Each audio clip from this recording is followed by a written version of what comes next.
welcome back, ladies and gents. This is Just the Worst Podcast, episode number 11 to be perfectly exact. And as usual, I'm your host, Billy Donnelly, who you can find at thisisinfamousjoeblow.com, and of course right here at Just the Worst Podcast. And as we like to do week in and week out, like to touch upon all the big news that's hitting Hollywood and the movie industry.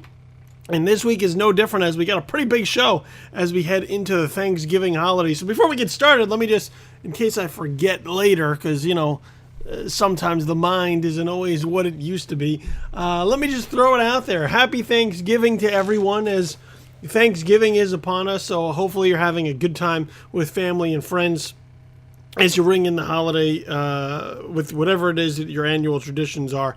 So let me send that out to everybody. Make sure you have a happy Thanksgiving. Hopefully it's a good one this year, as we hope every year. So with that said, it is a pretty big week.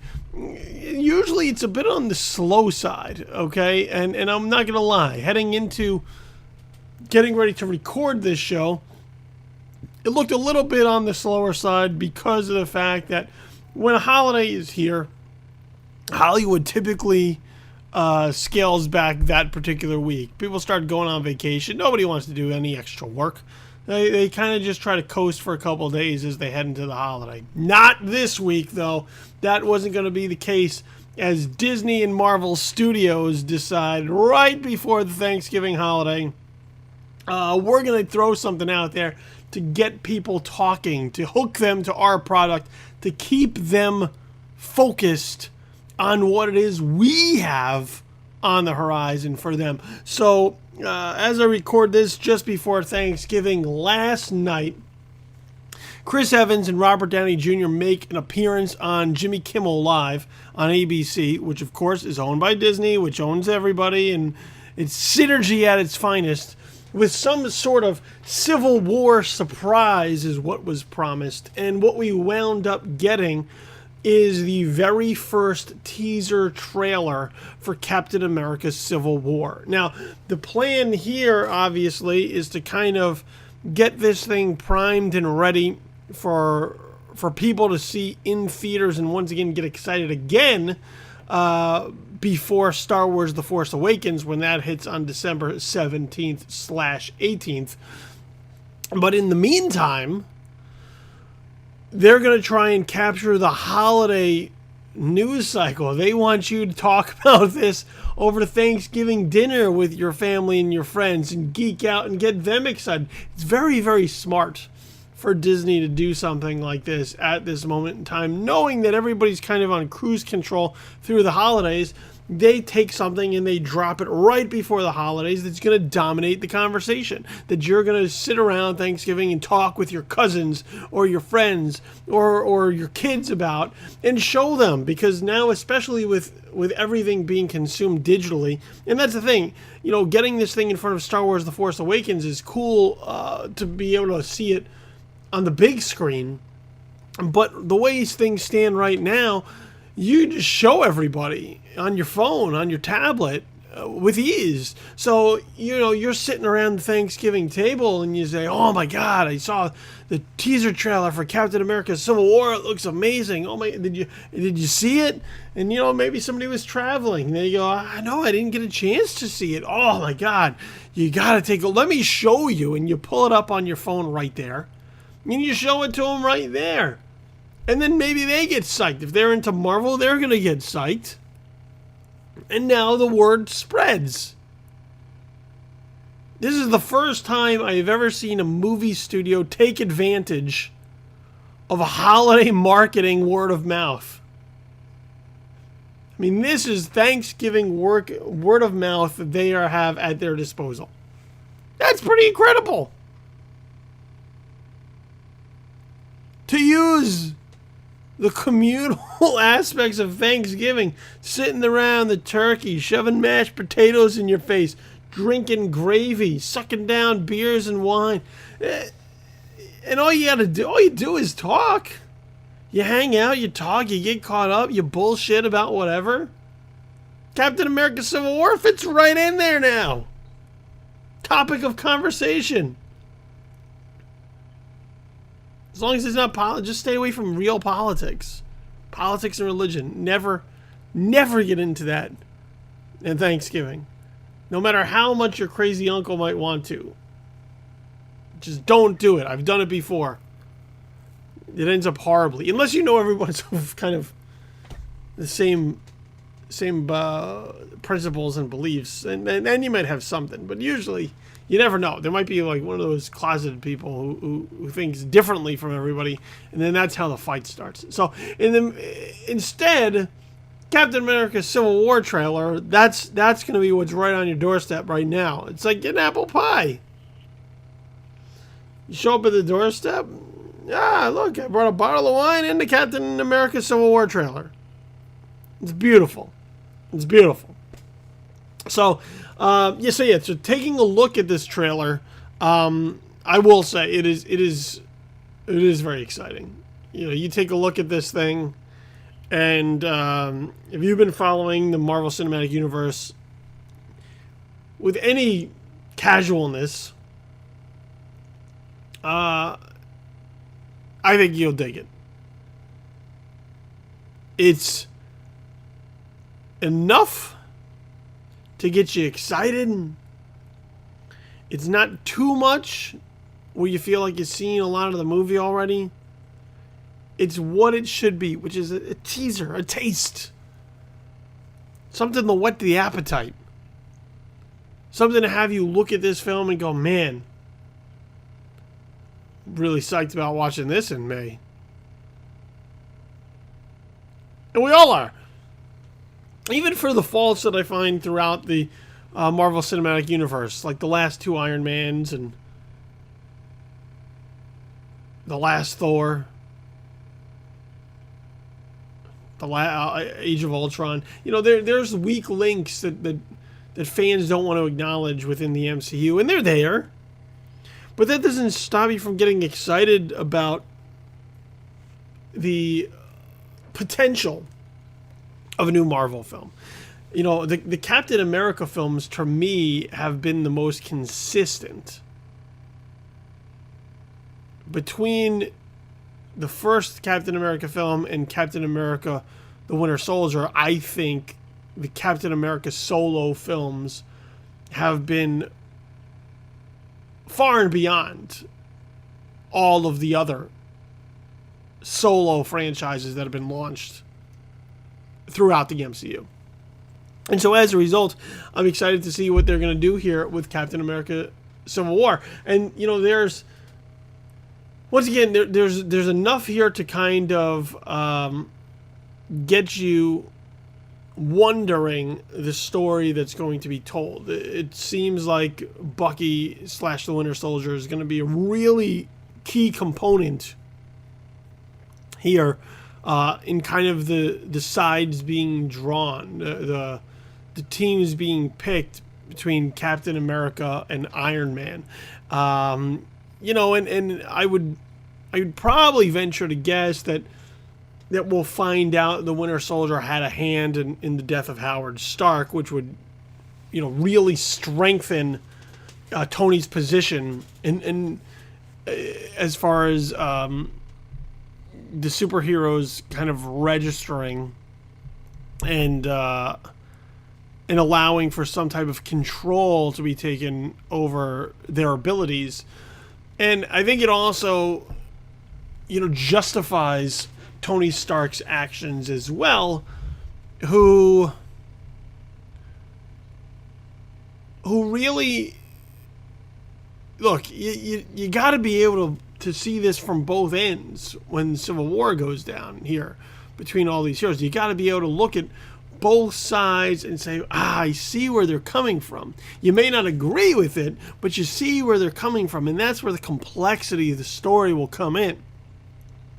So that when you naturally veer towards one side, you're going to feel conflicted about it.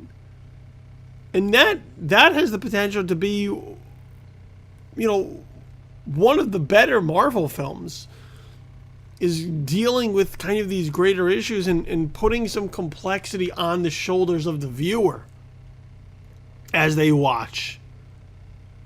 to not just have everything kind of handed to them, spoon-fed to them, but to throw out some complex ideas that force the audience to think, that force the audience to consider both sides of the argument and possibly put themselves in the position to be on both sides of the argument. That's a fantastic movie if you can pull that off. If you can make that happen, if you can set up a dynamic where internally as an audience member you're even conflicted as to who is right and who is wrong, because there is no real black and white, just lots of shades of gray, that's fantastic. That's what TV does in this kind of golden age of television we're living in. Excellent movies are capable of doing that, and I would hope that Captain America Civil War can reach that level in order to deliver a truly excellent film. And don't take your foot off the gas here. Don't get nervous that things are getting, too serious. I think sometimes the gravity of those situations helps weigh into the rest of the film. I think that's why Captain America: The Winter Soldier is, for me, the best film that Marvel's made thus far.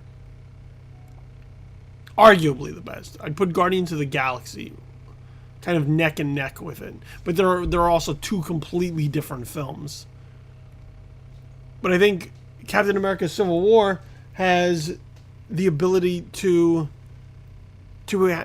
be fun at times, be exciting at times, as you could see in kind of this final shot of the trailer with a 2-on-1 throwdown between Bucky, Captain America, and Iron Man, which is thrilling, something that you're going to see on the big screen and be amazed by. Going to get your blood pumping. But at the same time, there's seriousness to it. There's some weight to the issues beneath just the cool action sequences. And that's the Civil War movie that I want to see. That's the Civil War that I'm hoping for. That's the Civil War that right now I'm excited about.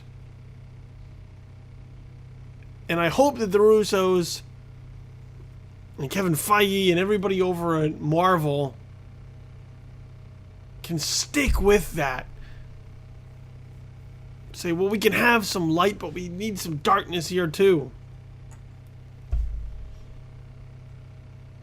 And not just don't make it a promotional thing like Age of Ultron kind of was, I'm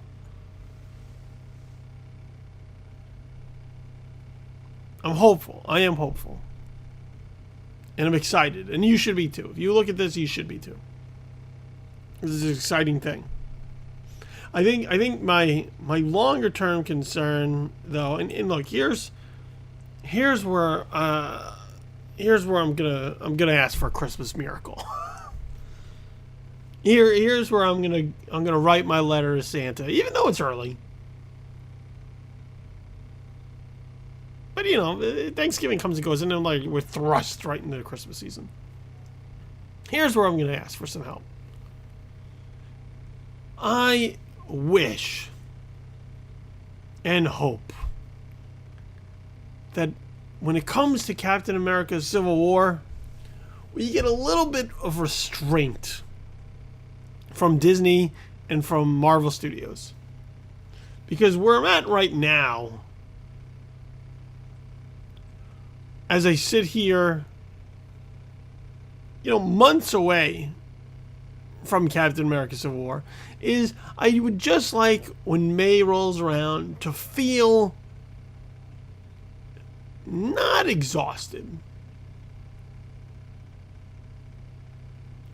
Who feels like I haven't seen everything the movie has to offer going in. Because that's what it felt like with Age of Ultron. By the time I sat down for Age of Ultron, I was just kind of ready to move on. And when I sat down, it felt like I was going through the motions. I want a movie that when I sit down, I don't feel worn down by already before the movie's even started with your marketing and your just bombardment of materials.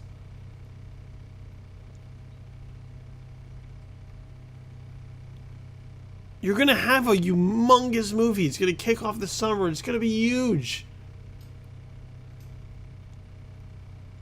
But right now, this is what I'm going through with Star Wars, to the point where, like, we're not even in December yet, and we're already starting to become slightly resentful over Star Wars. I'm excited about it. I want to see it. I'm psyched for the experience. But I'm also a bit tired. I need a break.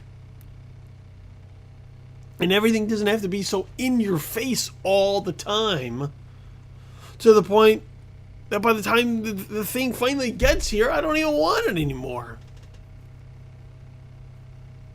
It's like having a birthday cake.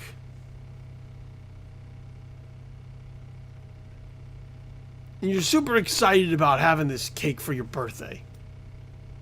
It's a special day. Your birthday is a special day. And all you want is this delicious cake. But along the way, people are going to just kind of feed you taste of the cake already. Don't worry. It's just a taste. Just a taste. Just have a bite. Just have a taste. Small piece. Every single day. For like a month. So that by the time you get to your birthday and you get to this cake that you've been looking forward to all this time, you don't even want it. You're like, ugh, we have brownies or a pie or something instead. Just something else. I just need a change. You can't eat the same thing every day for a month and expect it to retain some type of special taste down the road. You gotta ease off a little bit. And I would hope, I'm wishing, I'm calling for a Christmas miracle. This, for Captain America Civil War, they will use a little restraint. We don't need to know everything. We're going to see it. The casual fans are going to see it. The hardcore fans are going to see it. Everyone's going to go see it.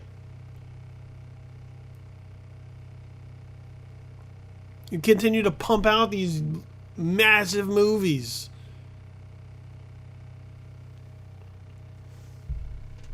You don't need to feed the frenzy. Little bits here and there. That's how you get people riled up. Constantly shoving it in your face, it becomes tiring. It's exhausting. But Captain America Civil War teaser trailer does look fantastic. Just drop a little of those every once in a while. You don't have to hit us with everything. Your stuff is strong enough and big enough to cut through most of the noise. So when it comes to that, don't worry so much about all the other content out there. Marvel Cinematic Universe is a monster. You'll be okay. I promise you, you'll be okay. Let's talk about somebody who's not going to be okay, though. And that's the Fantastic Four. The Fantastic Four 2, the planned sequel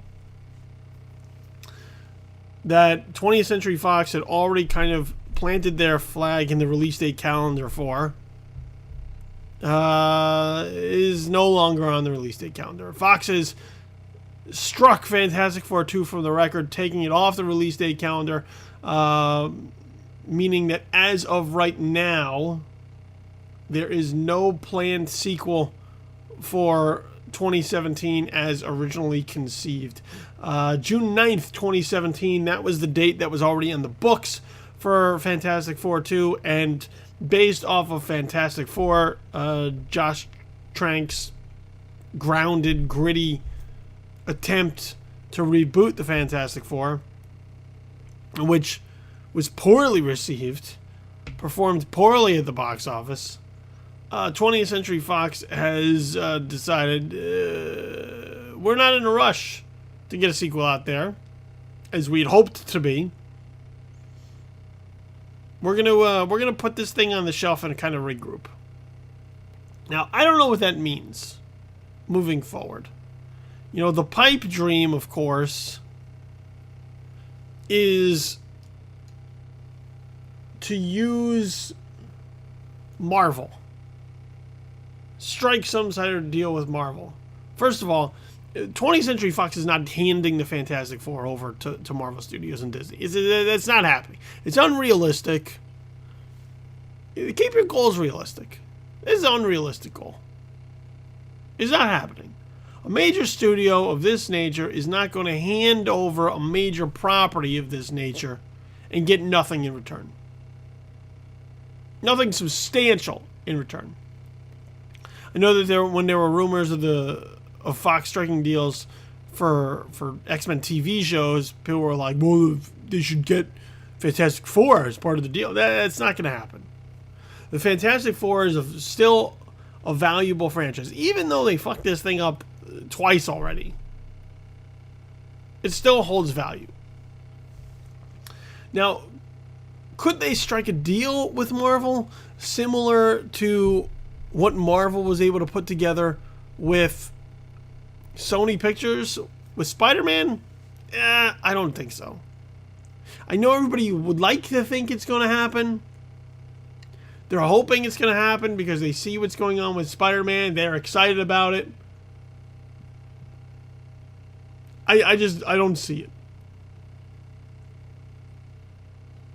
Because, look, for Marvel to make that deal, Marvel is going to want a certain number of control over the Fantastic Four creatively.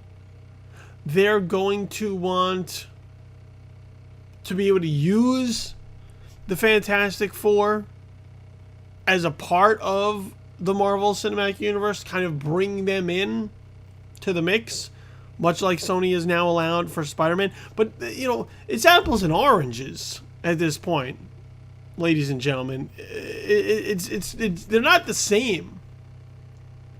You know, Sony owns one thing, Spider-Man. That's it. They own one property, one character, Spider-Man. That's it.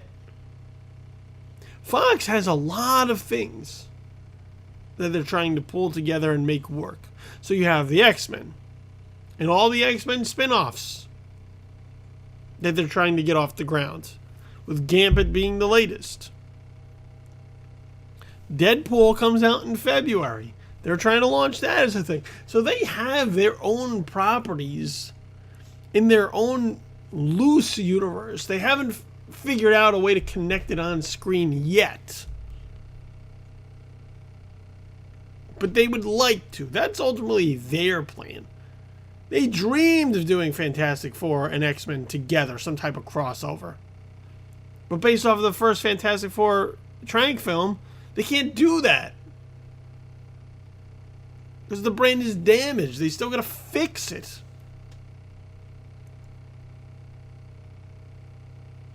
So I still can't see that happening. And they're also not just going to let this thing sit so that the rights reverse. So there will be another Fantastic Four at some point. I think there's something there with this cast. I think that there's something they can do with them, provided they find a good story to tell with them and the right approach.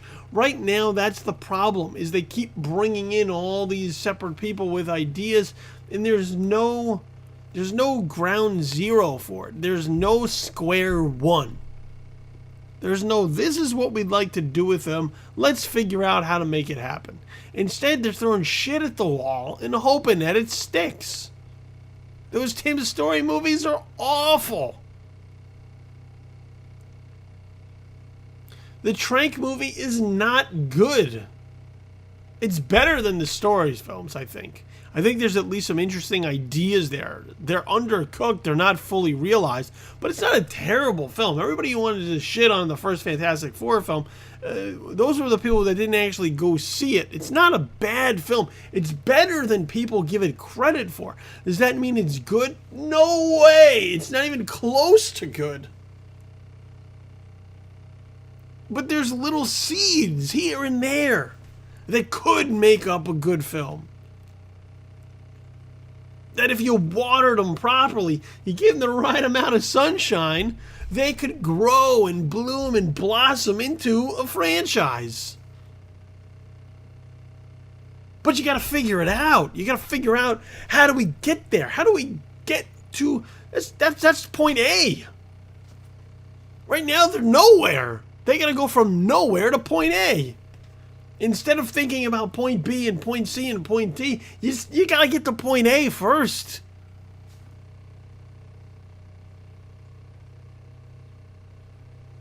And that, I think, is one of the failings of Fantastic Four, is they haven't figured out how to get to point A.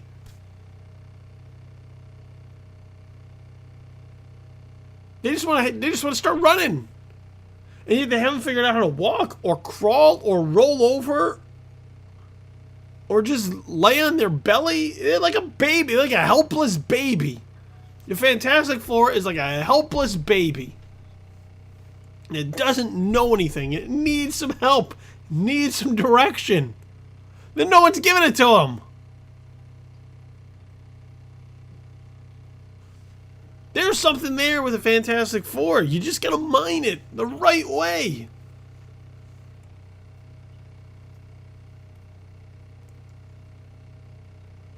And stop trying to just jump right into it. Look, I realize you're on a time crunch. You gotta get things done so that you don't lose this thing. But use that time wisely. Be smart about it.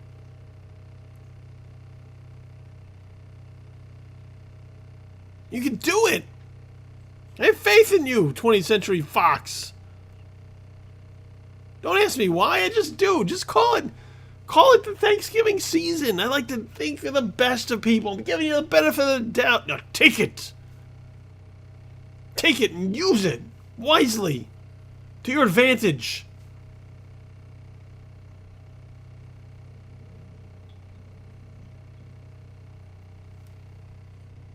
Maybe we'll see them in one of these X-Men sequels. Maybe that's the trick. Just drop them kind of in there.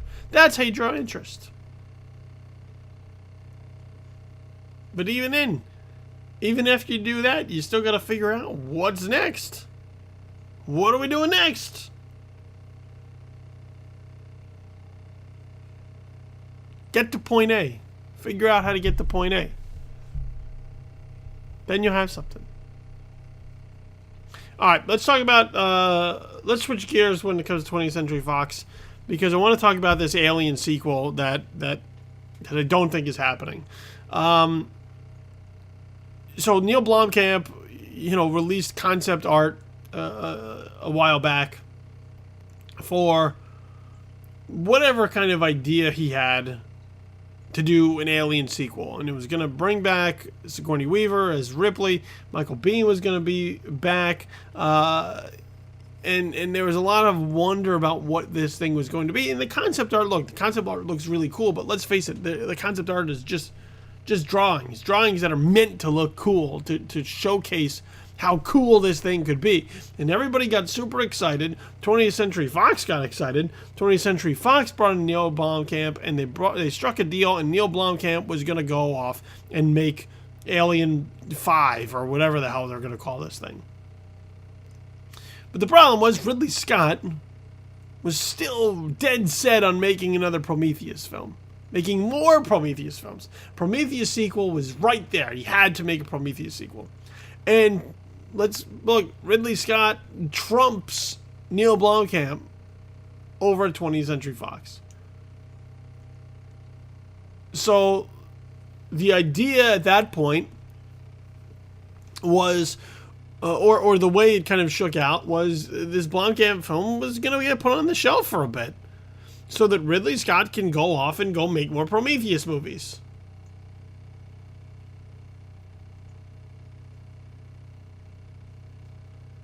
So Prometheus 2, or Alien Paradise Lost, or Alien Covenant now, that's the film that Ridley Scott's making. He's supposed to go into production sometime early next year, with a October 2017 release date on the books.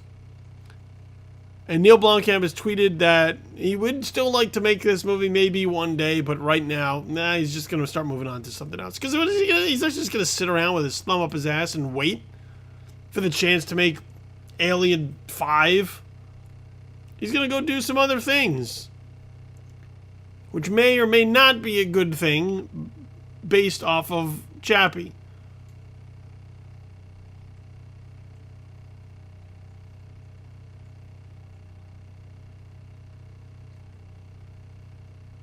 And so a lot of people, not that they got upset, but I'd say they got bummed out.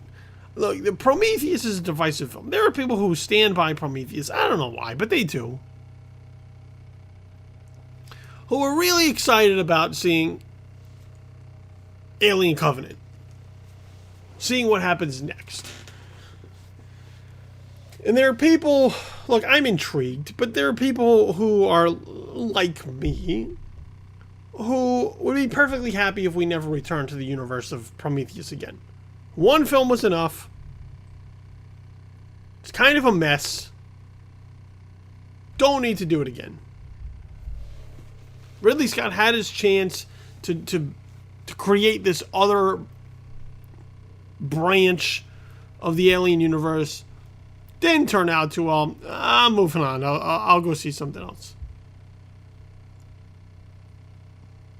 And so based off of their sourness for Prometheus, they were jonesing for this Blomkamp movie. Sigourney Weaver back as Ripley? Hells to the yeah! I'm in. Who doesn't want to see that? You know, it calls upon nostalgia and whatnot, but an Alien movie with Ripley again? Shit. Now, granted, Alien 3 and Alien Resurrection, they both have Sigourney Weaver as Ripley, and they didn't turn out very well. But Aliens do, so it's a 50-50 shot.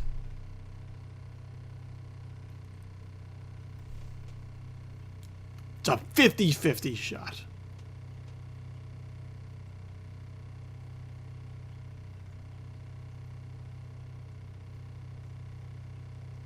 So the goal at that point, or the idea is to take your shot with that. 50-50 odds. Not bad. Whereas, granted, Alien and Prometheus, one's good, one's not. That's a 50-50 shot too, but it's just more confidence, I guess. And going back to what you know, Ripley, than kind of Noomi Rapace and Michael Fassbender. But here's where things get interesting. Is when you now we're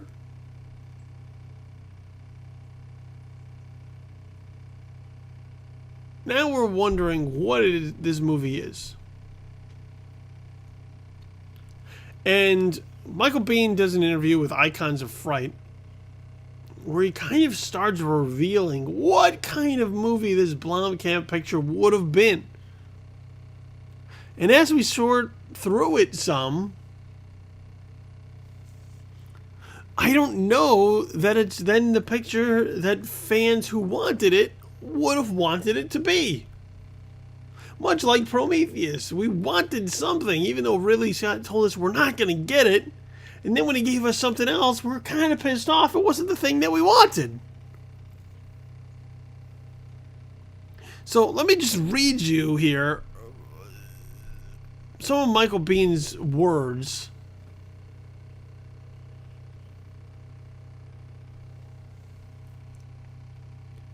And let's figure out whether or not this Blomkamp film is something you still want.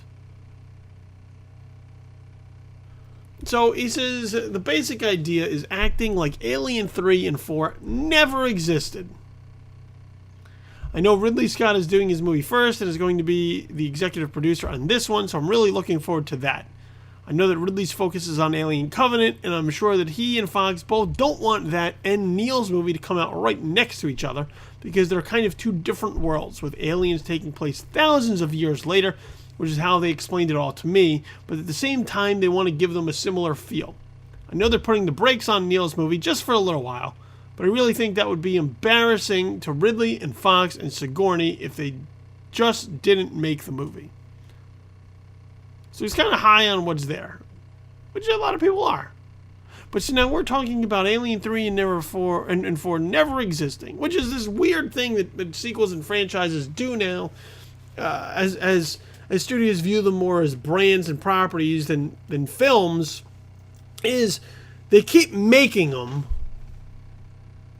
And then when they get to the point where they don't work or people don't like them anymore, they go back and they go, well, let's just pretend that didn't happen. Oh, I would love to do that. How about you just pretend I didn't pay for that ticket then when I saw this shitty movie? How about when I go to see that movie, I get my ticket for free based on money already paid for this movie that didn't happen? How about that? How about that's the deal? I paid to see Alien Resurrection. It's a piece of shit.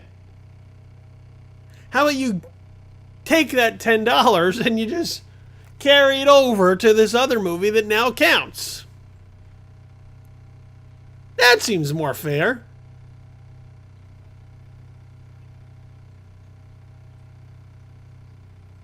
I paid to see the movie that didn't work.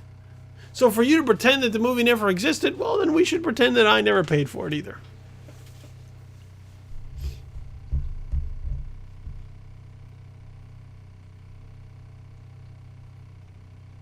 Let's have that dialogue. Anyway, moving on. So now here's where we get into this. So look, if you're okay with Alien 3 and 4 never existing,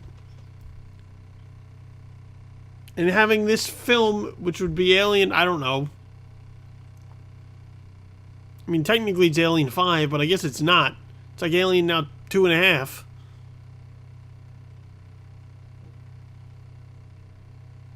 So to go from, if you're okay with Aliens this, then you're in business. You're okay. You're on the right path. Now here's where things get a little bit more interesting.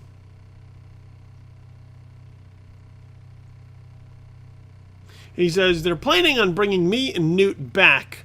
And at this point, Newt will be around 27 years old. I know that every actress in Hollywood is going to want to play this one. It's really a passing of the torch between Sigourney and this younger actress who would play Newt. It would keep the franchise alive and the studios would make money, because that's what the bottom line is now. Money. That's why you end up seeing Terminator 5, 6, 7, 8, 9, and 10, and the Fast and Furious 7, 8, 9, and 10. Now here's where it's interesting.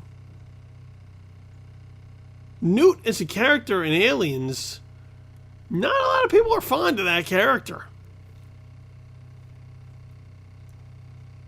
And granted, you're bringing Bean back as Hicks, and people might be psyched about that.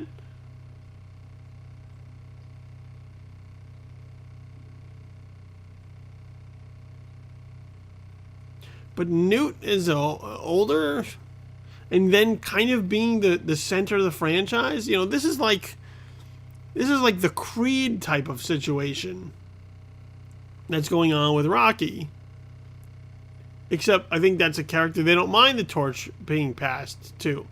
Rocky passing the torch to Apollo Creed's kid and maybe carrying on the lineage, people are okay with that.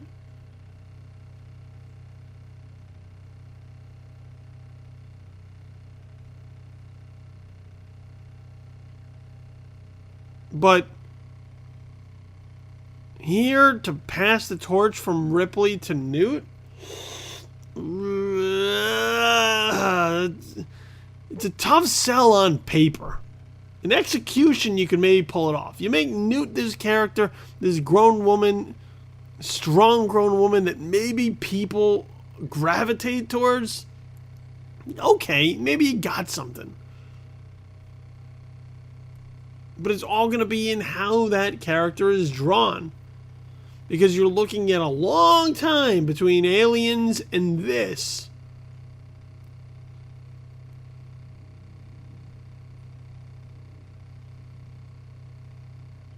To try and recreate this character.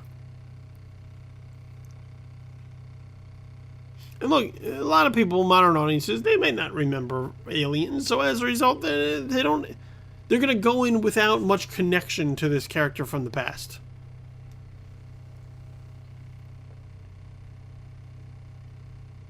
The hardcores, they're going to be the ones that they're going to take a little pushing. Is it impossible? No. It can be done. You got to be careful about it? Yes. Because if you're going to pass the torch and look to move forward with future Alien films that have Newt at the center of it as this new heroine, gotta be a badass heroine. Gotta be a badass character. Make that happen? Maybe this could work. Maybe this could work. But will we find out? I don't know. I never say never. But it's not going to happen anytime soon. You know, we got to see what's going on with Prometheus. Or Alien Revenant. Or Covenant. Whatever the hell it's called. Because Ridley Scott's talking about probably making a trilogy. So you're probably talking about Alien Covenant. And then you're probably talking about getting the Alien Paradise Lost. Which would connect. So are they going to kind of work this thing from two ends? Are they going to double team Alien here? Where you have Ridley Scott working on sort of the prequel-ish stuff? And Blomkamp working on the sequels? That'd be interesting.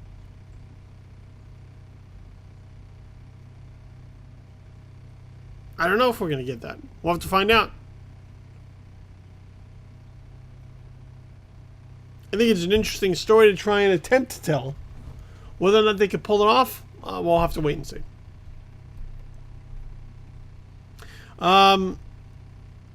Let's talk about The Hobbit. Because this past week we got some explanation on why those 3 Hobbit films are really not good. There are people who look, I understand. There are people who like it. They like all Middle-earth, all Tolkien. It doesn't matter. They like it. They think it's the greatest thing ever.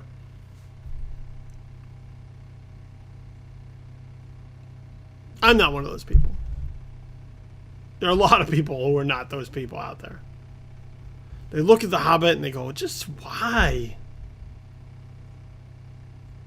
Why did this happen? How did this happen? Look, I was on board with The Lord of the Rings. I think those are 3 fantastic films. 3 really excellent, fantastical films, too.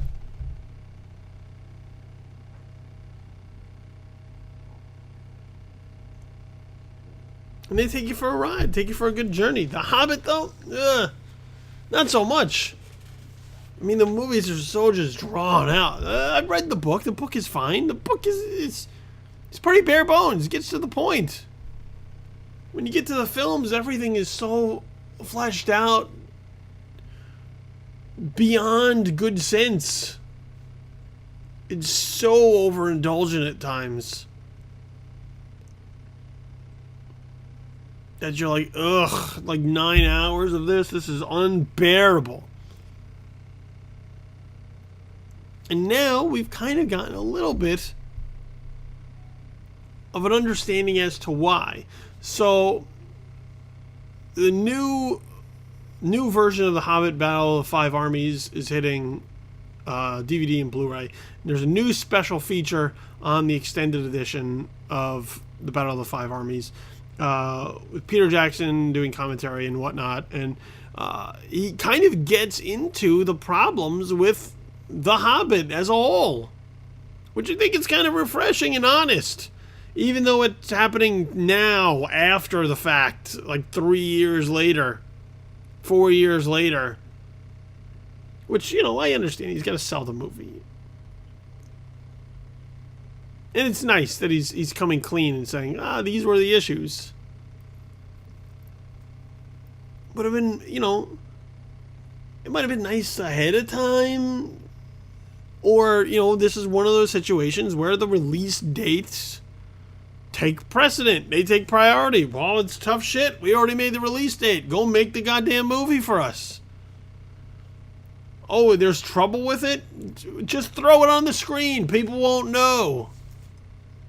We'll just call it The Hobbit and it'll be fine. Which is, where Hollywood's broken in those respects. So I want to read you a couple quotes from his commentary so you can kind of get an understanding of where this thing went wrong. Because, and let me give you a little bit of history on The Hobbit before we get into it so you're kind of caught up. Originally, Peter Jackson wasn't going to make these films. Guillermo del Toro was set to make The Hobbit at first. And it wasn't set out to be a trilogy. And then what ultimately happened was there was all sorts of financial problems over at MGM who held part of the rights to make these films. And until they were able to get their financial house in order, this thing wasn't able to move forward. Everybody wanted to move forward with it. Warner Brothers was ready to go, or New Line. But MGM had their shitstorm of, I think they're heading into bankruptcy. So until they got all that figured out, The Hobbit was stuck. And Guillermo del Toro was like, I really would like to make this, but I don't want to be stuck with it. And left and moved on to other things. So now you have this film that's kind of just sitting there. It's in a position to be made. Fans are already waiting for it. So Peter Jackson says, well, I'll take it. I'll go back to Middle-earth and I'll take it. And then proceeds to make the films. So here's what he has to say about the Hobbit films. He says, because Guillermo del Toro had to leave and I jumped in and took over, we didn't wind the clock back a year and a half and give me a year and a half prep to design the movie, which was different to what he was doing. It was impossible. And as a result of it being impossible, I just started shooting the movie with most of it not prepped at all. You're going on to a set and you're winging it. You've got these massively complicated scenes, no storyboards, and you're making it up there and then on the spot. And he also has to say, I spent most of The Hobbit feeling like I was not on top of it. Even from a script point of view, Fran Walsh, Philippa Boyens, and I hadn't got the entire scripts written to our satisfaction. So that was a very high-pressured situation. So that's one of your issues. You have a film that's half-baked. You have a concept that's not fully realized. You have a movie that's not even what you want. And that's partially why they made 3 films, is they tried to stretch it out as long as they can so that Peter Jackson could try to figure out what the fuck this thing was going to be. Or how it was going to come together. Because they're just winging it. Figuring it out as they go along. There's a lot of money at stake here. These movies are really big. And you're making 3 of them. You're shooting them back to back. It's a lot of cash.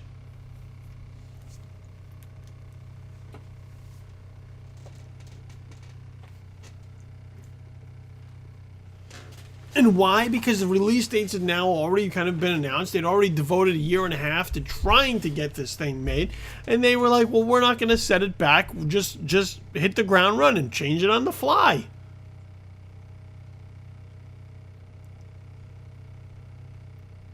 And for a movie as massive as this, as complicated as this, with the costumes and the characters and the set pieces and whatnot, it's difficult to just make that shit up as you go.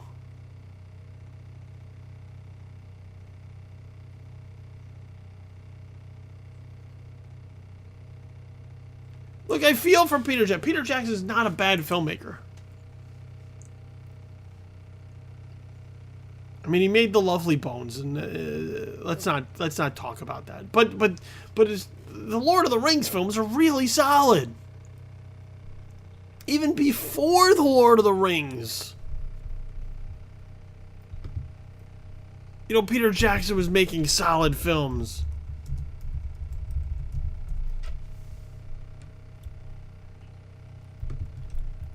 The Hobbit films are not good. You know, I like King Kong going back earlier. I mean, there's people who have it, who feel it's a little overindulgent at times, but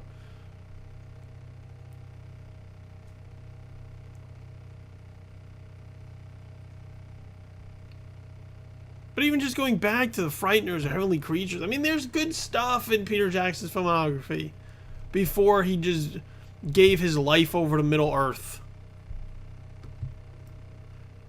So, you know, I don't hate on Peter Jackson. I just The Hobbit became too much. And why did it become too much? Because it wasn't fully realized. So look, I sympathize with him. You're put in a tough spot. But at that point, you can wield some power too. Guillermo del Toro leaves, and you just don't jump in then. Say, yeah, well, you know what? I'm not going to jump in until I can do it the right way. And I understand that somebody else may then say, well, I'll do it instead. And then you have kind of a piece of shit Hobbit. But you got a piece of shit Hobbit right now. Let somebody else put their name on it. Stake their reputation to a half-baked idea. You made 3 massive films. Wield some power, man.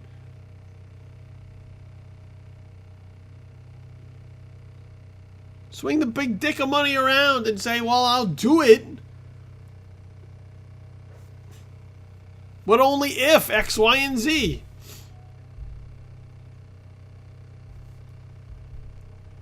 Could it work? Maybe.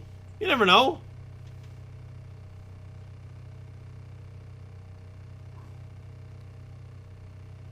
I mean, that's how J.J. Abrams got. J.J. Abrams got Star Wars pushed from May to December, which no one wanted. They were dead set against it. And he was like, look, if you don't do it, you might have some trouble. This thing's not right.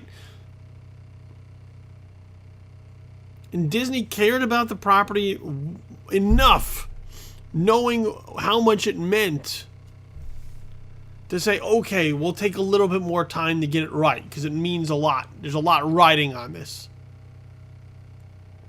When it came to The Hobbit, I guess maybe it wasn't as much. They just wanted shit on the screen. Just call it The Hobbit, throw it up, people will go see it.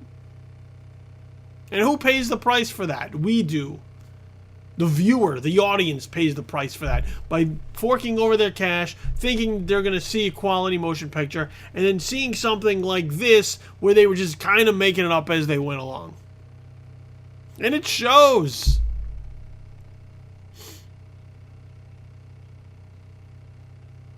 Listen, studio system. I want money back for the films you're pretending didn't exist. And I want you to make films that at least have a steady concept. Don't just, well, let's just make this movie. What's it about? I don't know. Go to set with these people and just go figure it out. You're better than that. And we deserve better than that. So let's work hand in hand so that everybody comes out ahead. Because we'll pay money to see good stuff. Just don't get greedy. You got to put forth the effort to then make the good stuff. And it will come.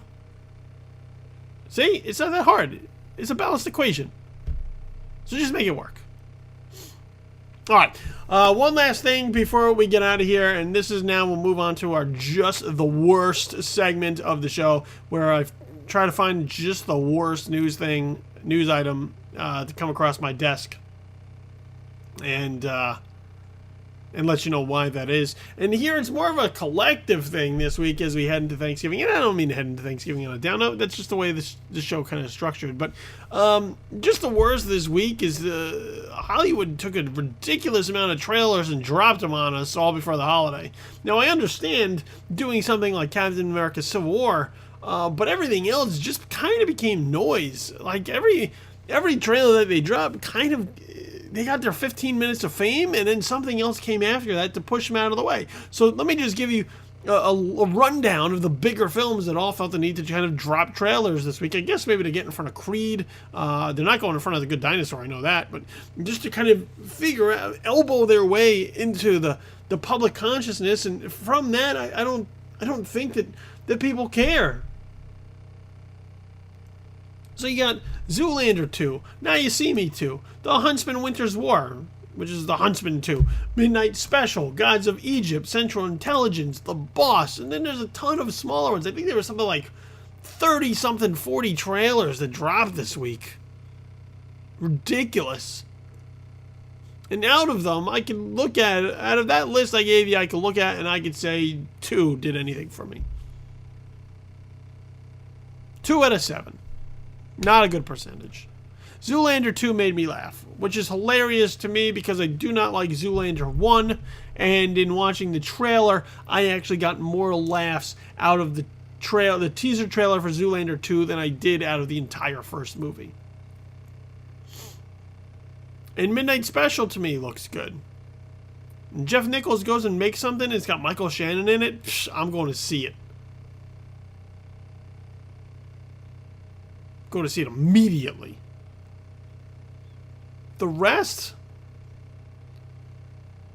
you got a couple sequels there that are based off of initial efforts that aren't very good. Now You See Me is all right.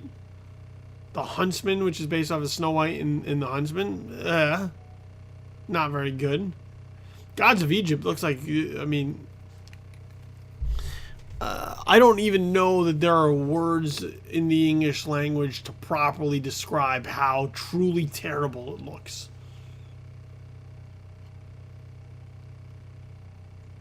The Boss... You know, if I look at a trailer for a comedy and I don't laugh, that's never a good sign.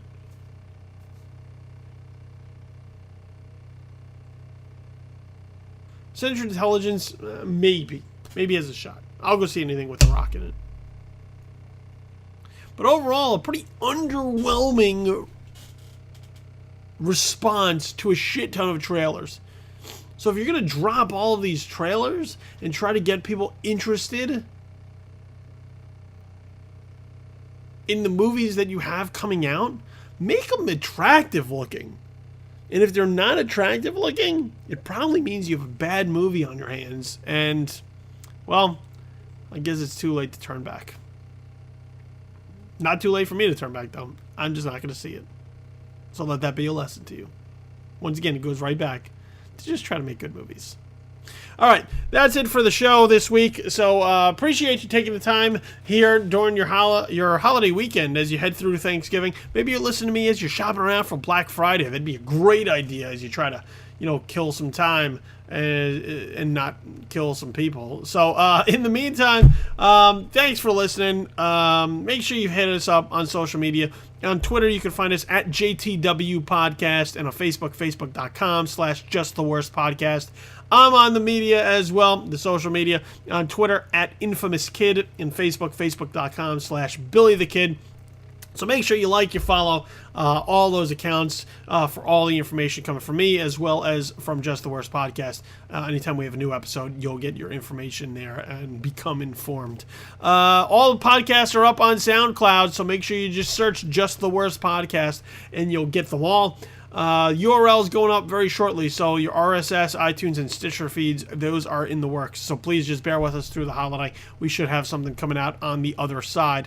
And in the meantime, just keep looking for everything that I'm putting out there into the world at thisisinfamousjoeblow.com, and of course right here at Just the Worst Podcast. I'm your host, Billy Donnelly. This has been Just the Worst Podcast, episode number 11. Have yourself a wonderful Thanksgiving. Hopefully it's more than happy. And also, make sure you have yourself a safe Black Friday. Don't get too crazy out there. I realize what people are like, but just be nice out there, okay? It'll be okay. In the meantime, we'll be back next week for a brand new episode, but until then, I'm out. See you later. Have a good holiday. Peace.